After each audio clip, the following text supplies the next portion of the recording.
Una de las cosas que obviamente se le van a exigir a este equipo de Carlo Ancelotti en esta segunda etapa del italiano al frente del Real Madrid es evidentemente Europa.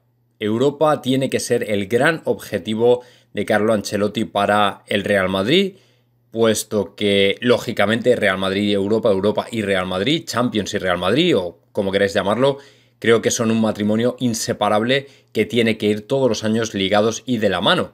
Y lógicamente desde la última que ganamos, allá por el año 2018, pues lógicamente no hemos vuelto realmente a hacer nada realmente relevante en Europa, más allá de la semifinal de este año, que ha sido, si no me equivoco, la mejor clasificación que hemos tenido en los últimos en los últimos 3 años, básicamente.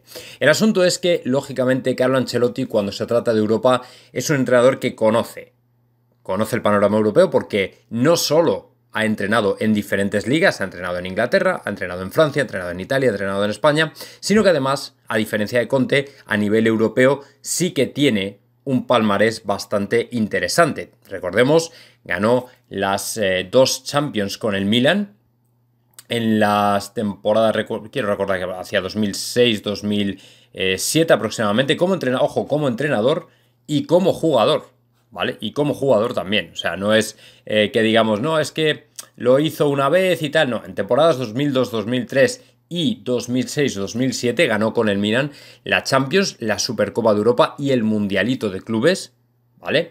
Luego, con el Real Madrid, ya sabéis que fue el artífice de la 10ª en el año 2014, luego Supercopa de Europa también ese año y por supuesto Mundialito también. Luego además con el Chelsea, con el Paris Saint-Germain y con el Bayern de Múnich ha ganado las respectivas ligas domésticas. Con lo cual yo creo que es un palmarés a nivel internacional bastante interesante. Entonces, en este sentido, esta es una de las cosas que se le va a exigir a Ancelotti, la vuelta del Real Madrid al espectro europeo, algo que su antecesor en el cargo Zidane pues no consiguió, a pesar de haber sido y ser el entrenador del Real Madrid más laureado a nivel de títulos en Europa. El entrenador, lógicamente, de las 3 Champions. Bueno, pues más allá de eso es cómo va o en qué va a basar Ancelotti su experiencia para intentar reconquistar Europa para el Real Madrid. Bueno, desde el punto de vista del entrenador, o desde el punto de vista, mejor dicho, desde el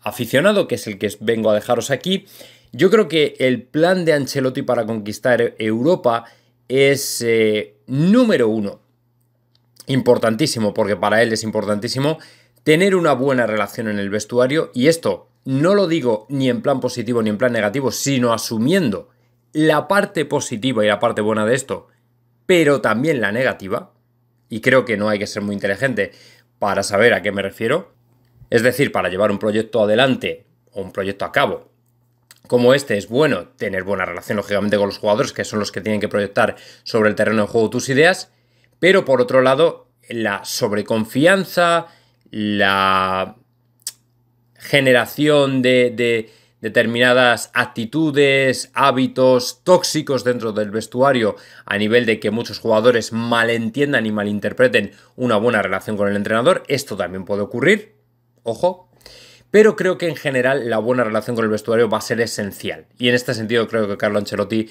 tiene mucho camino recorrido. A pesar de este punto número 1, el punto número 2 también es importante comentarlo, porque va un poco en detrimento de este punto número 1. Y es que, a diferencia de Zidane, y sobre todo por la que le ha caído precisamente por eso, Ancelotti creo que sí va a apostar por el talento joven que tiene el Real Madrid. Es decir, el papel que puedan jugar Odegaard, Miguel Gutiérrez, Antonio Blanco, incluso jugadores que no están como Brahim o como incluso Take Kubo, sí que puede ser determinante en un Real Madrid que, recordemos, le ha reprochado a Zidane no tirar de los jóvenes. Esto es una conducta, en mi opinión, un poco cínica, porque Zidane dejó de confiar en los jóvenes cuando los jóvenes dejaron de ganar. Es decir, cuando el Real Madrid, en la primera parte de la temporada, meses de septiembre, octubre, noviembre, sobre todo especialmente noviembre y diciembre, coincidiendo con la fase de grupos de Champions, se le estaba exigiendo ganar y no ganaba, entró en un bache muy fuerte. Fue cuando empezó a dejar de alinear a Odegaard, a Jovic y empezó a apostar por lo que siempre había tenido, que era Luka Modric, el centro del campo de siempre, Modric, Kroos, Casemiro y en la delantera Benzema y luego pues lógicamente los extremos para escoltar a Benzema, pero siempre todo girando en torno a Benzema. Claro, si a Zidane le pedían resultados, lógicamente él tenía que dar resultados y no iba a hacer experimentos con gaseosa. Bueno, pues en este sentido, yo creo que quizá Carlo Ancelotti de alguna manera intente darle una vuelta de tuerca a esto y meter en el Real Madrid a los jugadores que deberían ser la base del Real Madrid de la próxima década. Y luego, en último lugar, pero no menos lógicamente importante, va a ser evidentemente los fichajes. Y dentro del capítulo de fichajes, principalmente vamos a tener que ver el de Kylian Mbappé. Y digo vamos a tener que ver porque hoy es más importante que nunca que Kylian Mbappé sea fichado por el Real Madrid. Si el Real Madrid no es capaz de fichar a Kylian Mbappé, tenemos un problema. Porque sinceramente, igual que a Zidane sí le vi capacitado para generar una alternativa de mínimos, es decir, de un Real Madrid que fuera competitivo sin tener grandes estrellas, ni grandes jugadores, o por lo menos en su mejor momento, me estoy refiriendo a Hazard, a Carlo Ancelotti sí que le veo más dependiente de un jugador que marque las diferencias, o por lo menos el plan que quiere llevar a cabo se orienta en esa dirección, en que arriba tengamos realmente dinamita. Y dinamita me refiero no solo a Benzema, sino también a un fichaje como Mbappé, o incluso a algún otro que realmente viniera a ponerle la guinda al pastel. Porque si no tenemos dinamita arriba, en mi opinión, Carlo Ancelotti no va a estar capacitado para sacar una versión mínimamente competitiva del Real Madrid. Daos cuenta de que, con todos los respetos, por supuesto, a Carleto, que, bueno, pues yo por supuesto le voy a dar mi ánimo desde el principio, aunque tengo mis reservas, ya lo sabéis.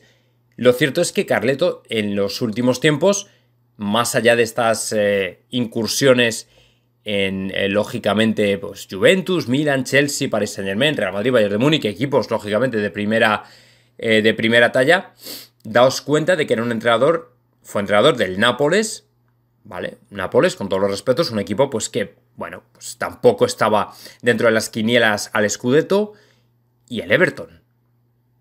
Un equipo que, si bien es cierto que empezó muy bien en la Premier, es cierto, o sea, es verdad, empezó con una dinámica muy buena, con un James a tope, con un Dominic Calvert-Lewin increíble, marcando goles, pero luego, pues poco a poco se fue desinflando y quedó en lo que ha quedado, prácticamente en nada. Además, dejadme que os recuerde una pequeña controversia que hubo con Carleto en el Bayern de Múnich.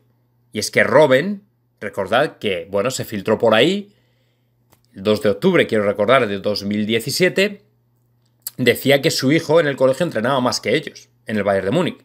Un Bayern de Múnich, equipo alemán, acostumbrado en los jugadores a pasarse 8 horas en las instalaciones deportivas entrenando de 1000 maneras diferentes. Y poco menos que venía a poner o a denunciar la poca intensidad con la que se entrenaban. Y incluso se llegó a decir que Robben organizaba sesiones de entrenamiento secretas a espaldas de Ancelotti, precisamente para ponerse al día y ponerse a tono. Luego es verdad que también salió Robben diciendo que era mentira, negando todas estas acusaciones y tal y cual, pero ahí quedó. Y evidentemente, conocido el carácter de Ancelotti y tal y cual, a mí personalmente no me sorprendería. Mucha gente, por supuesto, luego ha hablado muy bien de él y no hay ninguna controversia en este sentido al respecto, pero tenemos que tener en cuenta que venimos criticando ya desde hace 3 temporadas la forma física de determinados jugadores y resulta que traemos a un entrenador que ha sido acusado, por lo menos en los mentideros del fútbol, de que no le da la suficiente importancia a la preparación física que debería tener. Ojo, porque se puede juntar el hambre con las ganas de comer. Y entonces sí que podemos tener un problema. Así que a nivel de proyección, a nivel de Europa, a nivel de lo que podemos hacer en lo más alto, yo creo que es un entrenador con perspectiva, creo que es un entrenador con visión de lo que hay que hacer para retomar el sendero de la Champions, de la Copa de Europa. No obstante, la 10ª venía después de, si no recuerdo mal, 12, 13 años de sequía, con lo cual yo creo que él supo perfectamente visualizar qué era lo que necesitábamos, merced, por supuesto, a la grandísima figura de de Cristiano Ronaldo, que es incuestionable. Entonces, en este sentido, creo que nos puede recuperar para Europa, con lo cual es un proyecto ciertamente ilusionante. Pero, claro, hay dudas. O sea, hay dudas y hay reservas y interrogantes que, en mi opinión, se van a ir contestando a medida que vaya pasando la temporada, pero que no podemos contestar ahora. Entonces, a mí esto me preocupa, lógicamente. Si os dijera lo contrario, os mentiría. Pero bueno, creo que en un principio vamos a ponernos en el aspecto positivo del asunto. Vamos a pensar en optimismo, en que efectivamente se puede recuperar y que, por supuesto, tengamos ese punto de suerte que necesitamos para que la negociación por Mbappé vaya bien, que vaya por el buen camino y que al final pues consigamos a ese jugador que tanto estamos deseando, ¿no? Que es la gran ilusión de todo el madridismo y que, por supuesto, sería definitivo para poder ser una vez más competitivos. Así que, bueno, veremos a ver qué es lo que ocurre. Nada más, amigos, dadle like al vídeo si os gustó, comentad lo que queráis y, por supuesto, suscribiros a mi canal, Dr. J Fútbol and Fan.